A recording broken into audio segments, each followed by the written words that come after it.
with you. We've had the chance to work together for years on our mutual efforts to thwart Iran's nuclear program, to ensure the safety and security of the State of Israel, and to advocate on behalf of the thousands of Holocaust survivors in South Florida around the country. I'd also like to welcome members of the subcommittee, especially those who are new to the Foreign Affairs Committee. This committee tackles one of the most volatile yet vitally important regions of the world, and I thank you for your dedication to these issues. Today's hearing comes at a crucial time for both Israel and the Palestinians. Just 2 weeks ago, Israeli elections saw the highest turnout in a decade, with a last-minute surge by centrist parties, and once again we are reminded that Israel's vibrant democracy is a model in a region where many still struggle for free and fair elections. This weekend, President Perez officially tasked Prime Minister Netanyahu with forming a coalition government. The new government will grapple with precisely the question before us this morning, and it will grapple with broader issues surrounding Israel's quest for peace with its neighbors and the very possibility of a two-state solution. In 2010, Prime Minister Netanyahu began an unprecedented halt to construction for 10 months in the West Bank, and while this moratorium was demanded by President Abbas as a condition for negotiations, only in the last 3 weeks of the moratorium did he even agree to talks, and since September 2010 they've been frozen. Instead, Abbas abandoned direct talks and pursued the unilateral creation of a Palestinian state. In doing so, he violated UN Resolutions 242, 338, and the Oslo Accords, all of which lay out the framework for a negotiated settlement between the two parties. He then internationalized the process by seeking statehood through the Security Council at the UN and pushing for upgraded status for the Palestinians at the UN this fall, again contrary to the established framework for peace talks. Alongside these unilateral actions, Fatah began negotiating reconciliation with Hamas, a terrorist organization that continues to call for Israel's destruction. To be sure, Hamas's rejection of the Quartet principles precludes it from being a legitimate partner for peace. In May of 2011, I was in Ramallah the day after Hamas and Fatah first announced reconciliation. We sit here today nearly 2 years later after witnessing Hamas rain rockets down on Israel and continue to defy international conditions. Just weeks ago, Hamas leader Khaled Mashal and President Abbas met in Cairo to further their supposed reconciliation.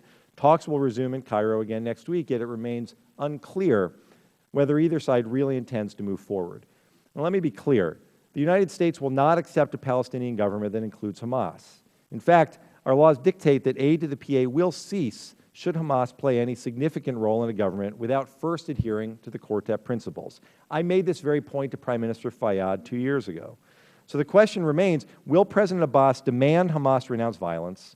We know Abbas' supposed request that Hamas dismantle militias to disarm is a major divide in these talks. And for Hamas, the answer appears to be an unwavering no. Today, Israeli and Palestinian security forces work together each day to secure the region and to enhance Israel's security with U.S. support. This assistance actually advances peace. So while I share my colleagues' frustration with Abbas's unilateral actions and pursuit of reconciliation with Hamas, U.S. law remains clear. Reconciliation with a terrorist group will mean no United States aid. But if we are to advance the prospect of peace and ensure lasting security for Israel, we have to assess the implications of our actions. Our goal must be to prevent reconciliation so that there continues to be a viable partner for peace with Israel operating in the West Bank. I don't want this to become a self-fulfilling prophecy. We've got to ensure that our discussions regarding reconciliation, our policy regarding reconciliation, do not leave the PA without any other option but reconciliation. Prime Minister Fayyad has worked tirelessly to build institutions capable of supporting a Palestinian state.